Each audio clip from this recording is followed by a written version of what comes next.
Muy buenos días.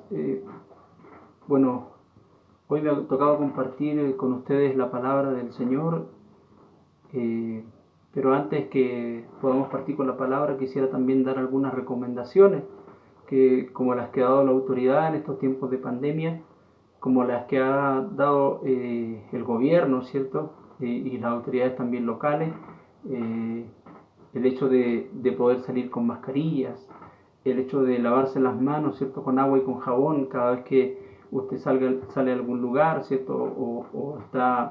Llega de algún lugar a su casa, también lavarse las manos, poder limpiar, desinfectar las cosas que lleva a su hogar cuando va al supermercado, salir estricta y justamente lo necesario para poder ir a suplir sus necesidades básicas, la alimentación. A los que tienen que trabajar, bueno, usar sus mascarillas, mantener la distancia física entre una persona y otra, eh, cubrirse lo mejor posible, ¿cierto? Resguardarse lo mejor posible en estos tiempos en que estamos sufriendo por esta pandemia y que lamentablemente está llevándose muchas vidas. Hemos visto en los noticieros, ¿cierto? A través del mundo cómo esto ha significado miles de muertes ya. Así que tenemos que cuidarnos, tenemos que no tentar a Dios, como le digo yo, ¿cierto?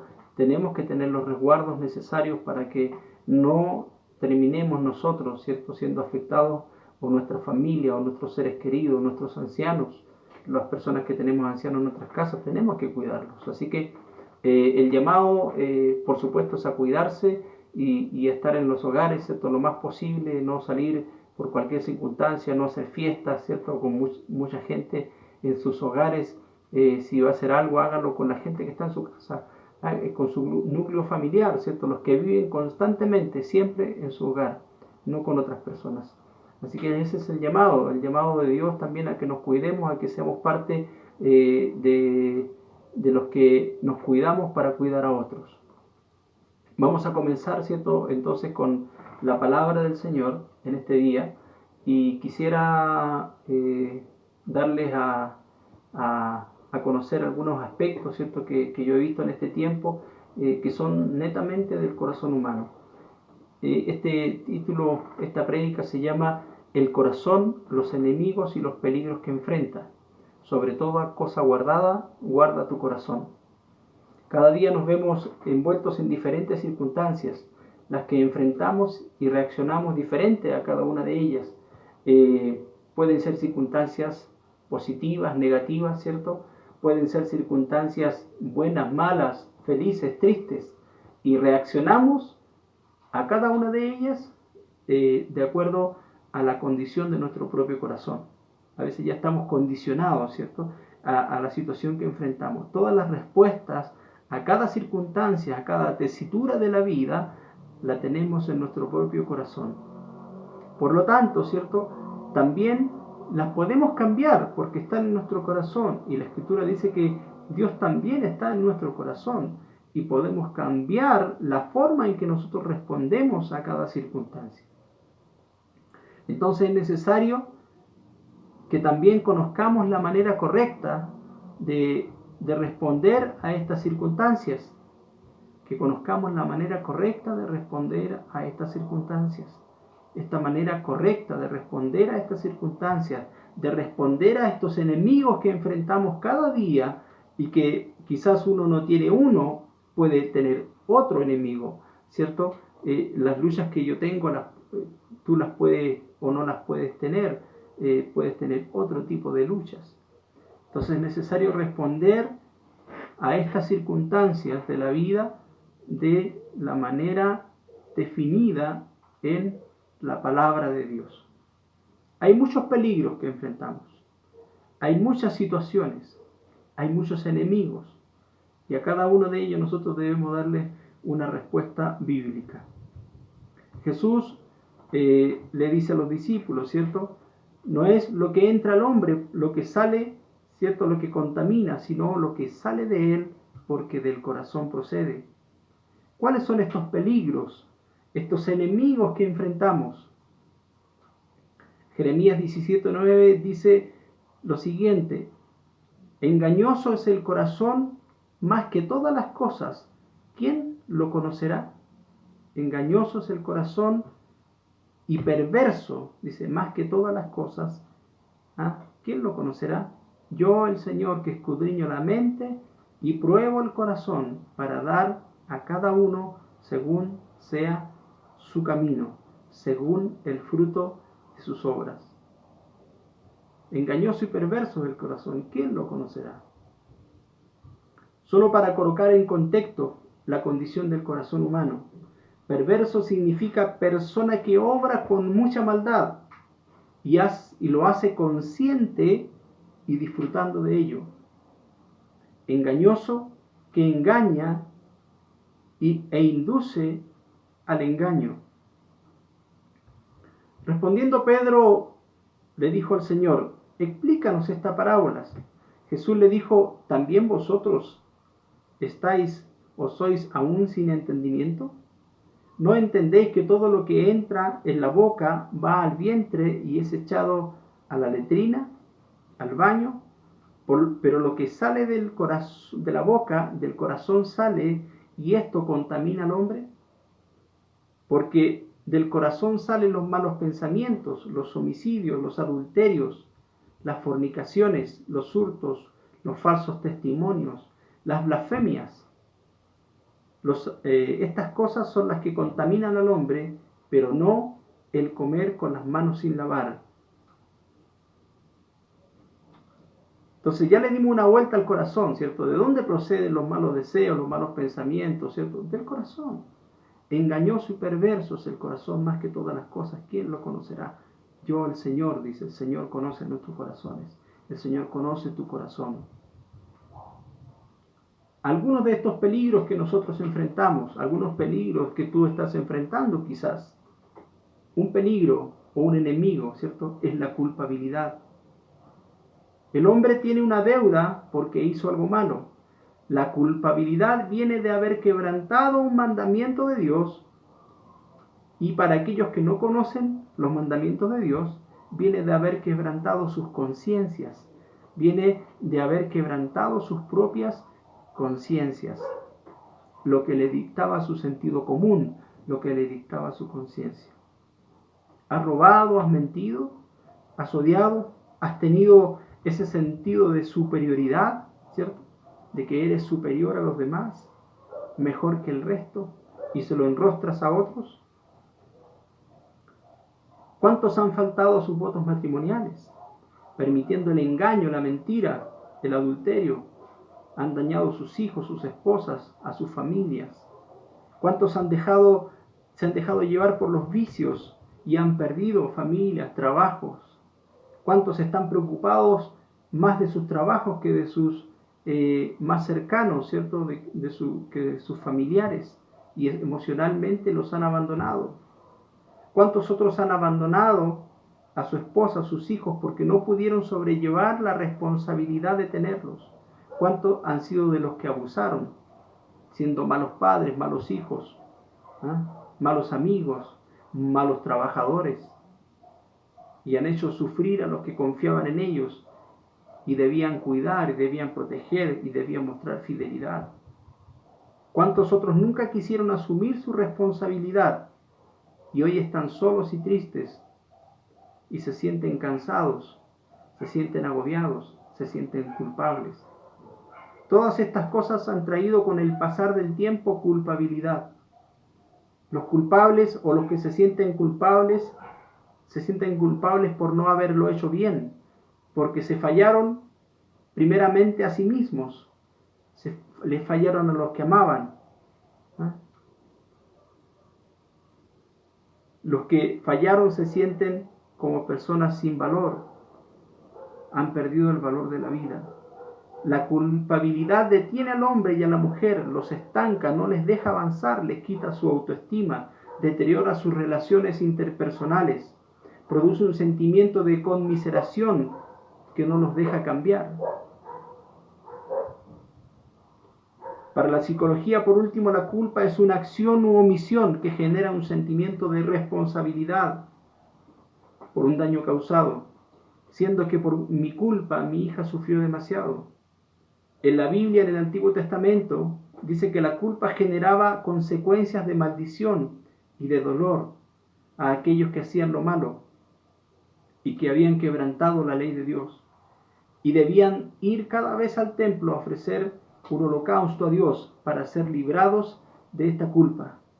Y para expiación por la culpa, dice Levítico capítulo 6, verso 6, traerá al Señor un carnero sin defecto de los rebaños conforme a tu estimación y lo dará al sacerdote para la expiación.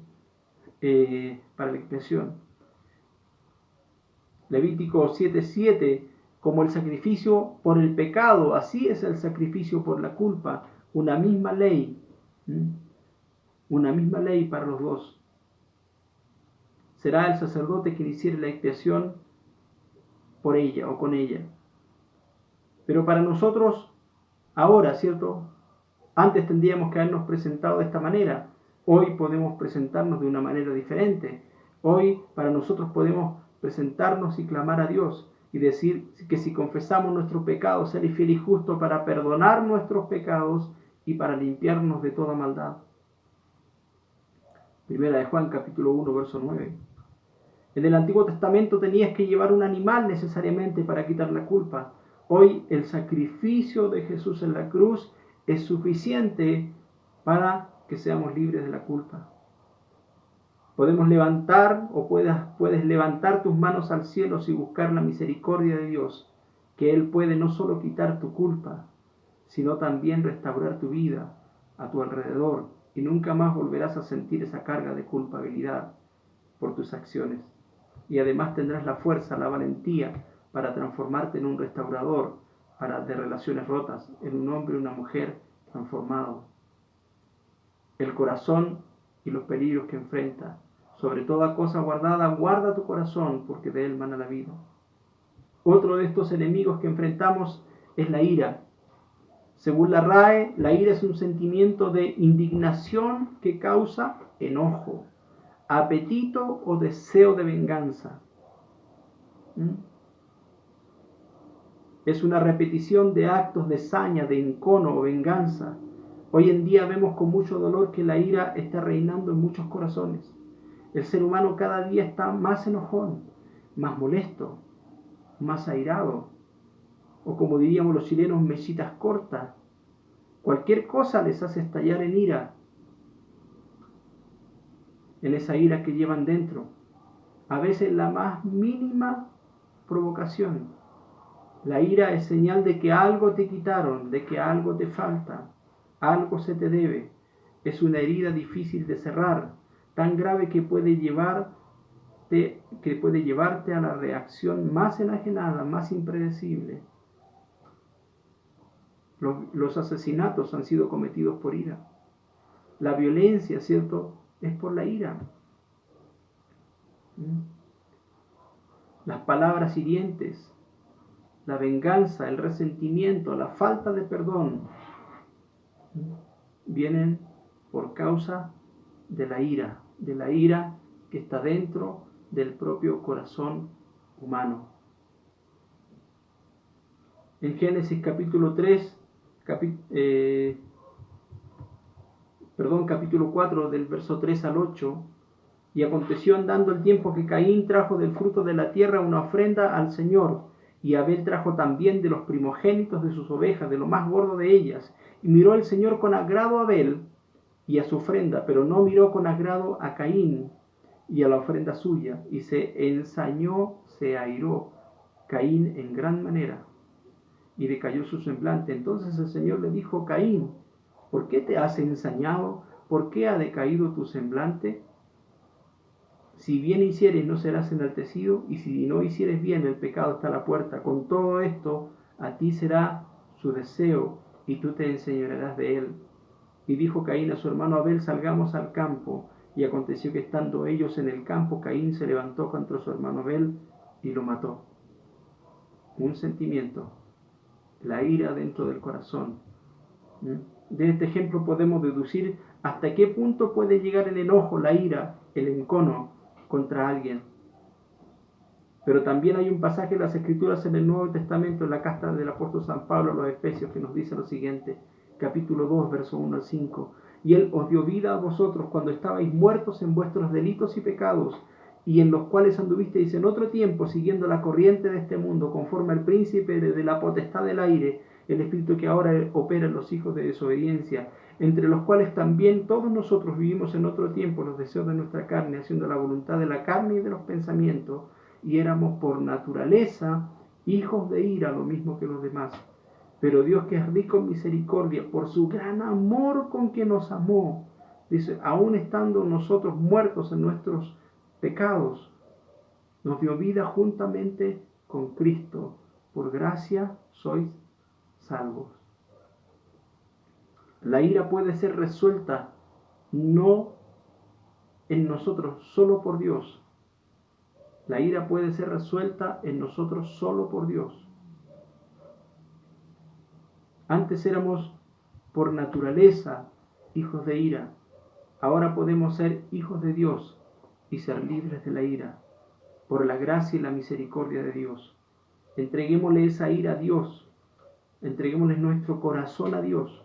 Permitámosle que el Dios que habita en nosotros pueda responder, pueda tener el control, pueda haber dominio propio en nosotros. Permitámosle tomar el control. Y debemos considerar también esto. Mateo capítulo 6, versos 14 y 15. Porque si perdonáis a los hombres sus ofensas, os perdonará también a vosotros vuestro Padre Celestial. Mas si no perdonáis a los hombres sus ofensas, tampoco vuestro Padre os perdonará las vuestras. Entonces el que retiene la ira dentro de sí con afán de venganza y busca su propia justicia, Dios no lo perdonará. Pero si la sueltas, recibirás primero el perdón tú mismo por tu pecado de ira. Sobre toda cosa guardada, guarda tu corazón. El corazón, los enemigos que enfrentan. Tercer enemigo, la avaricia. Nuestro Señor Jesús menciona lo siguiente: la vida del hombre no consiste en la abundancia de los bienes que posee. La avaricia es un mal muy sutil dentro de la vida del hombre, que puede engañarlo fácilmente y difícil de reconocerlo. No solo tiene que ver con lo material, sino también con lo académico, con lo espiritual. Puede ser la importancia que le das a lo que tienes, incluso más allá que a las personas. La persona avara es aquella que acumula para sí mismo, es una persona egoísta que se niega a compartir con los demás lo que tiene. Se siente incluso superior por aquello, porque tiene, ¿cierto? Lucas capítulo 12, verso 13 al 21 dice: y dijo uno a la multitud: maestro, di a mi hermano que parta conmigo la herencia. Mas él le dijo: hombre, ¿quién me ha puesto sobre vosotros como juez o partidor? Y le dijo: mirad y guardaos de toda avaricia, porque la vida del hombre no consiste en la abundancia de los bienes que posee. También le refirió una parábola diciendo: la heredad de un hombre rico había producido mucho, y él pensaba dentro de sí diciendo: ¿qué haré? Porque no tengo dónde guardar mis frutos. Y dijo: esto haré, derribaré mis graneros y los edificaré mayores, y allí guardaré todos mis frutos y mis bienes, y diré a mi alma: alma, muchos bienes tienes para muchos años. Repósate, come, bebe, regocíjate. Pero Dios le dijo: necio, esta noche vienen a pedirte tu alma, y lo que has provisto, ¿de quién será? Así es el que hace tesoros para sí y no es rico para con Dios. La manera de romper la avaricia es la generosidad, el ser dadivoso con los demás, para que tengamos tesoros en el cielo y seamos ricos para con Dios. Solo lo que hayas dado a los demás es lo que te dará recompensa en el cielo. ¿Qué tienes para dar? Podrías excusarte, ¿cierto? Podríamos excusarnos: no tengo dinero, no tengo esto, no tengo lo otro. Pero tenemos tiempo. ¿Cuánto de tu tiempo compartes con los demás? ¿Tienes conocimiento? ¿Cuánto de tu conocimiento compartes con los demás? ¿Tienes dinero? ¿Cuánto de eso compartes para la necesidad de otros? Y lo más importante para nosotros los cristianos, tienes a Cristo. ¿Cuánto de las buenas nuevas compartes con los que la necesitan? Una pregunta para reflexionar, ¿cierto? Dios, ayúdanos a ser generosos y no avaros. Que las sutilezas de la avaricia no nos hagan caer en manos o en sus redes. Sobre toda cosa guardada, guarda tu corazón, porque de él mana la vida. El corazón y los enemigos que enfrenta. El complejo de superioridad. Este es otro enemigo que enfrentamos. Existe este complejo dentro de la iglesia y en todos los lugares. Son personas que hacen mucho, pero que siempre lo están mostrando a los demás, denostando a aquellos que lo hacen de manera diferente o no con la calidad que ellos lo hacen. Nosotros le hemos colocado a estos, ¿cierto? Solo tú eres santo. Porque ellos nomás hacen lo correcto, los demás no. Ellos nomás lo hacen bien, los demás no lo hacen bien. Porque nadie puede alcanzar a llenar sus expectativas. O lo que hacen siempre lo hacen mejor y se lo enrostran a los demás en la cara. Siempre buscan el reconocimiento de los demás por lo que hace, como actúan, ¿cierto? Y actúan de manera irrespetuosa cuando no les dan ese reconocimiento. Son altaneros. Hay un ejemplo bíblico, y aunque aparecen muchos en la Biblia, digo pues, por la gracia que me es dada, a cada cual que está entre vosotros, que no tenga más alto concepto de sí mismo que el que debe tener, sino que piense de sí con cordura, conforme a la medida de la fe que Dios repartió a cada uno. Romanos capítulo 12, verso 3. Un personaje bíblico que se creyó superior fue Nabucodonosor, el cual creyó que por su mano poderosa y su gran capacidad para dirigir su reino había alcanzado todo lo que tenía. Desde ese mismo momento Dios lo humilló, a tal punto que, según relata la Biblia, comía hierbas y pasto como los bueyes. Este relato que aparece en Daniel capítulo 4, verso 28 al 37. Finalmente, ¿cierto? Este rey vuelve en sí, dice que cuando estaba comiendo pasto levanta su mirada, ¿cierto?, a Dios y reconoce a Dios. Reconoce que Dios hacía todo lo que él quería, que el reino que él tenía era gracias a Dios.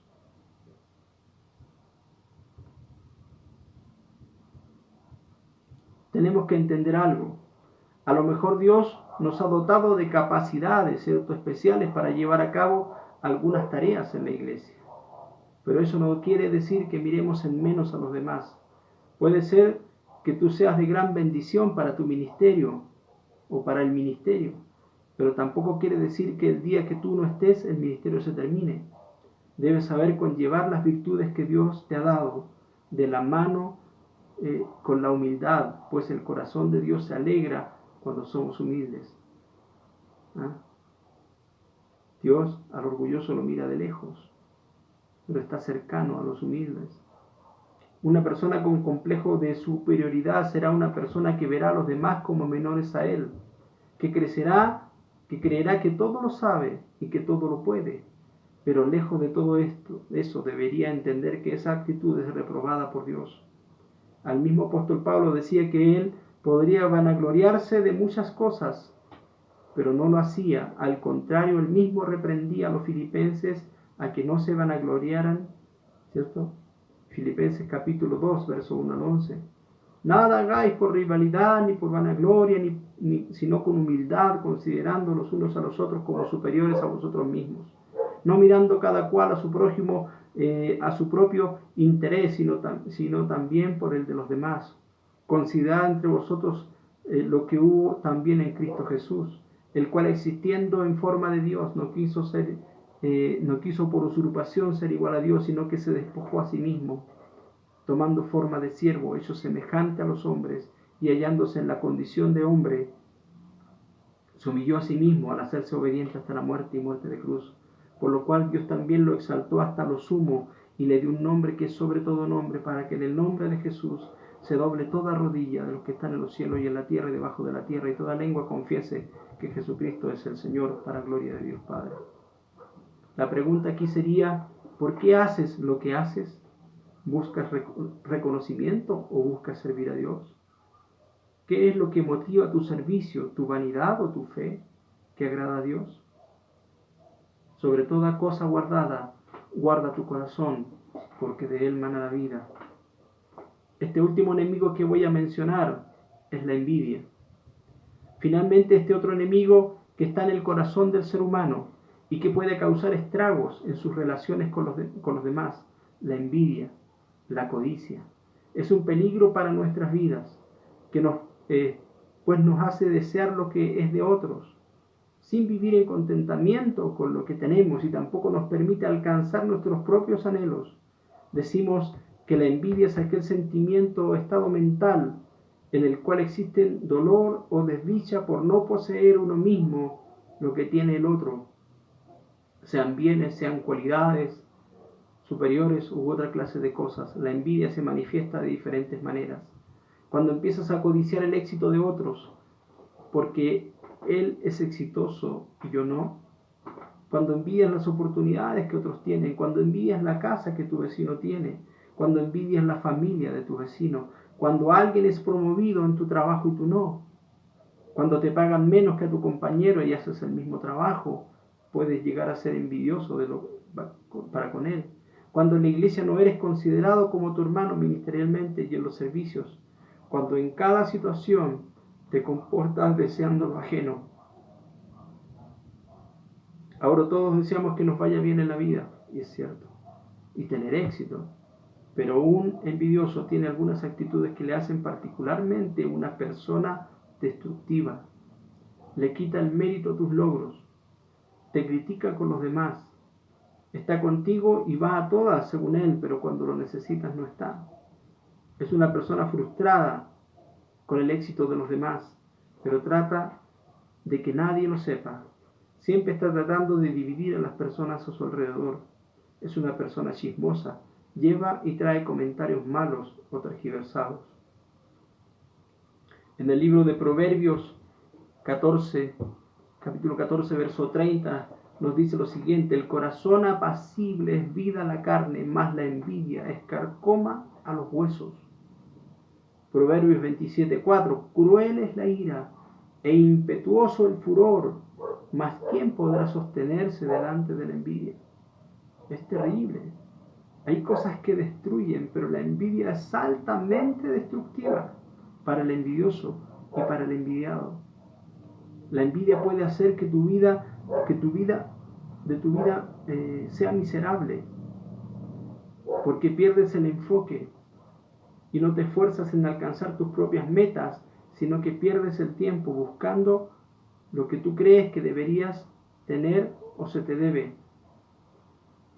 Eclesiastés capítulo 4, verso 4 dice: he visto asimismo que todo trabajo y toda excelencia de obras despiertan la envidia del hombre contra su prójimo. También esto es vanidad y aflicción de espíritu. La única forma de destruir la envidia en el corazón del hombre es el amor y pedir correctamente a aquel que nos puede dar realmente lo que necesitamos. Santiago capítulo 4, verso 1 al 3, ¿de dónde vienen las guerras, los pleitos entre vosotros? ¿No es de vuestras pasiones, las cuales combaten en vuestros miembros? Codiciáis y no tenéis, matáis y ardéis de envidia y no podéis alcanzar, combatís y lucháis, pero no tenéis lo que deseáis porque no pedís, y pedís y no recibís porque pedís mal para gastar en vuestros deleites. La única respuesta a la envidia es el amor. El amor es sufrido, el amor es benigno, el amor no tiene envidia, el amor no es jactancioso, el amor no se envanece. 1 Corintios capítulo 13, verso 4. Vuélvete al Señor Jesucristo y pídele perdón por haber sido un envidioso, y comienza a pedir hoy lo que Él tiene para tu propia vida. Sé agradecido con lo que tienes, sobre todo ten amor de Dios en tu vida. Termino con lo siguiente: la culpabilidad, la ira, la avaricia, el complejo de superioridad, la envidia. Hay otros más, pero solamente por nombrar algunos. Son solo algunos de los enemigos que debemos vencer en nuestros propios corazones, y debemos reemplazarlos por el perdonar, por el pedir perdón, por la generosidad, por la humildad, por el servicio desinteresado, por el amor. No quieras seguir en esa condición. Cristo vino para que seamos libres, para que seas libre de toda cadena conociendo la verdad. Jesús dijo, yo soy el camino, la verdad y la vida. Su verdad nos hará libres. ¿Cuál de estos enemigos o peligros estás enfrentando en este tiempo? ¿En qué debemos pedir perdón a Dios? ¿O en qué debes pedir perdón a Dios y decirle, Señor, cámbiame, transfórmame? El fruto del Espíritu Santo es amor, gozo, paz, paciencia, benignidad, bondad, fe, mansedumbre, templanza.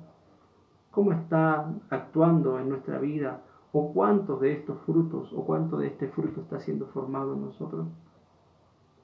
Dios nos ayude a ser más como Jesús, que los demás puedan ver a Jesús en nosotros y quieran y anhelen y deseen conocer a Dios en nosotros, o al Dios que nosotros conocemos. Que Dios les bendiga, que Dios nos haga reflexionar en este tiempo acerca de esto, que nos haga reflexionar acerca de poder conocer verdaderamente a Dios, de que el Dios que habita en nuestros corazones también pueda responder a cada una de las circunstancias, a cada uno de los enemigos, a cada uno de los peligros que enfrentamos en nuestra vida, porque sencillamente, ¿saben? Cada cosa está dentro del corazón humano y nuestros corazones necesitan ser cambiados. Sobre toda cosa guarda tu corazón, porque de él mana la vida. Que Dios les bendiga y hasta una próxima oportunidad. Shalom.